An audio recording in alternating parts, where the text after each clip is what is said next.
Alright, so for the next episode, what we're going to be working on is choosing our car track and actually get driving. So, I was on multiplayer server. Most will use this car. We're not going to be using that. We're going to be using the A86 Drift. I have some other stuff here. Don't worry about it. I'll touch on that later, and I'll also drop the links for those mod packs. And I hope I can actually get it updated. I might possibly make a video later on how to install mods. Typically, it's actually pretty easy, so I might touch on that later. Not in these videos, though. For the most part, select your car. Track, we're going to use Drift since that is default. You will need the Japanese car pack or the Japanese DLC, but other than that, you should be good. If you're getting Assetto Corsa, I believe you could probably get the Gold Edition or whatever it's called and be just fine. You're going to hit Summary, and you're going to want to make sure that stability control is off. Mechanical damage, I'm going to keep it on. I trust myself. Fuel consumption, off. Tire wear, you can keep it on, but you'll have to keep on going back to the pits, getting your tires changed, so I keep it off. There'll be a couple other things that are not in here, like tire blankets. If you have tire blankets on, basically that heats up the tires, so you don't need to heat them up. With drifting, you're going to heat them up pretty fast. For racing, it's nice if you just want to go out and start hitting hot laps right away without heating them up. Drifting, it's not going to make a difference. You're going to be burning the tires right off the bat. So, we are going to hop right in. Just double check everything. All right. And mine is going to screw up a bit here. Yep. Totally did. Alright, so that's going to be a jump cut. Alright, everything's better now. Took a while. OBS fucked up. Like I said, OBS does not play nicely with Assetto Corsa. Captures it about 20% of the time on its own.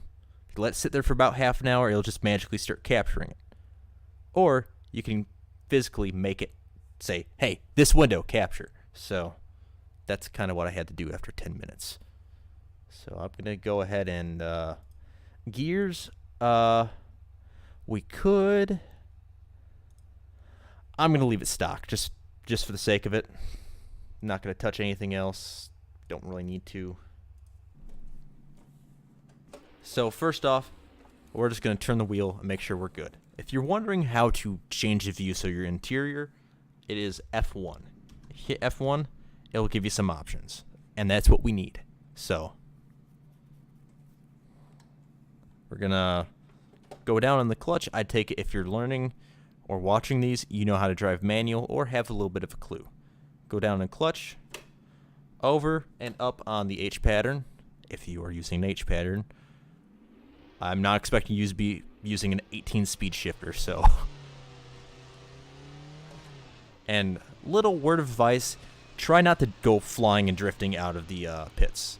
It's pretty bad etiquette, because as you can see, unless you're on VR, you cannot see what's going on. So, alright. Gonna just put myself into the oval. First thing we're just kind of focus on is breaking the tires loose. This is very important, and I'm gonna show some clever or neat little stuff that we might touch on later. We might not. It really depends on how multiplayer turns out. Last time I tried recording these, it was a big failure because no one knows how to drift on multiplayer. You'll get some competent drifters and some people all over the place that don't know what they're doing. Trying to hit a manji going 20 miles an hour. It doesn't work. Anyways, you're going to go all the way down in the clutch. You're going to give yourself some nice rev and just let off the clutch.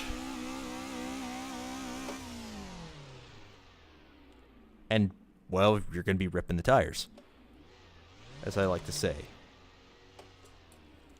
So we're going to try it a couple times. And you can play around, so do it, and just go on the brakes. You can see now the front tires are skidding. After you see that you're on the brakes,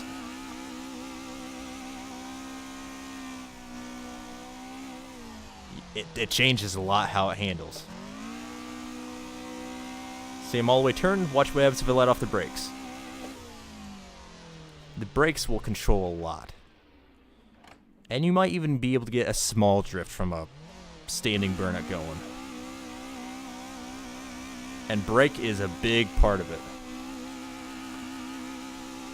Even though I'm in first, tires are still spinning. So play around with that a bit. Get the tires spinning, get comfortable with the car. We're not going to be focused on drifting just yet. Learn how the car moves. If you really want to, take a drift car, like this one, and try to get it to not lose traction at all. You're going to lose traction, guaranteed. But if you focus on keeping the car straight, and you've actually done a little bit of racing, or you have a single clue on how to countersteer for a car, it'll kind of get you used to controlling it. That's more of a classic power slide, because I'm barely on the throttle. We're just using the weight of the car, and I'm kind of almost letting it idle. So you could probably practice that for a little bit. Next thing I'm going to really focus on is probably controlled donuts. That's a big thing. Anyone that learns drifting, someone's gonna suggest to them that they learn how to do wide donuts or drift donuts. And I'm not talking about just send it and foot to the floor and let the car do whatever it's doing. We're not talking Australian burnout pad. No, we're not talking burnout contest type shit. We're talking about actual controlled donuts. So if you don't know what I'm talking about by like Australian style, just kind of let them burn to the ground, it would be this.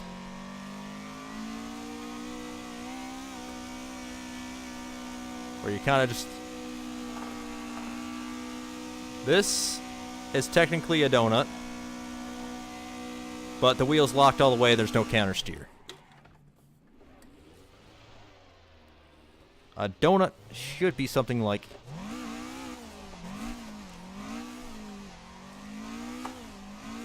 something like this. And I'm probably going to throw up a third-person angle in a second here to kind of show what the wheels are doing. But as you can see, I do it to the left, counter steer. First gear is really pegging it, so...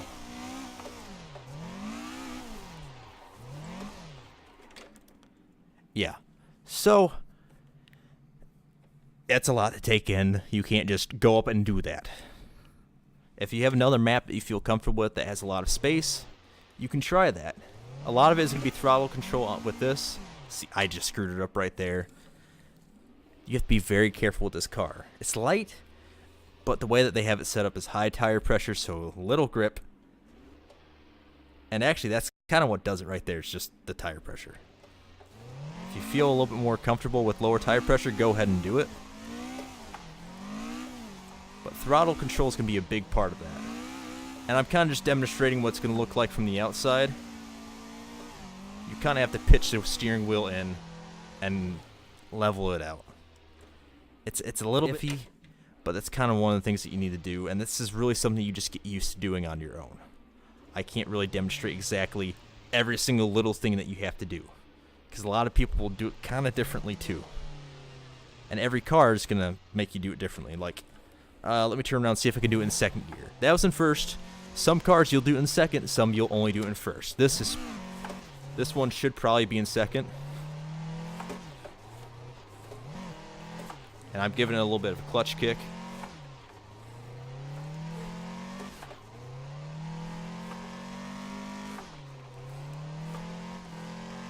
See how much lower the RPMs are? And I have to be a lot more controlled because I have all the low end torque all of a sudden. And it's very easy to just spin the car out. You have to get familiar with the cars, how they act. The AE86 is a different beast from the other drift cars. It takes a lot more finesse and a lot more skill to throw in hard. To run any of these lines in a low-powered car like this, even as light as it is, it's very difficult. That's why we like to learn with lower-powered cars, though, because it takes skill. You go up to a higher horsepower car, you can probably manage a little bit better, but you'll notice that people do not have the same skills as when they learn with these types of cars. If you're doing this simply for seat time, it actually probably would help out a lot, because your first drift car is probably not going to be to FD spec. it's probably going to be something closer to a 220, 230 horsepower car. Maybe a BMW with a naturally aspirated inline six. Maybe a naturally aspirated KA 240. I don't know. Those are the BMW is probably more likely. Maybe a 1.6 or 1.8 liter Miata. That's also another big possibility. But for the most part, you have to get comfortable with the car yourself. There's not a lot that I can show you in these regards, except kind of ways that you can get used to handling the car. Well, actually, there's another thing I can kind of show. So when you go up for a burnout, try to move the car around and end up straight. Try to get yourself to lose control just in first gear. Get used to throwing the car back and forth on the burnout. Shit, even put it in the second gear. Kind of just go from burnout into a drift. And that will help out immensely just in controlling the car with the wheel spinning. You're going to be dealing with much higher speed, but this will get you kind of used to it. Anyways, most of the next stuff that I'm going to be showing you is a little bit more technical. It's going to be entries, and it's probably going to be throttle control and steering.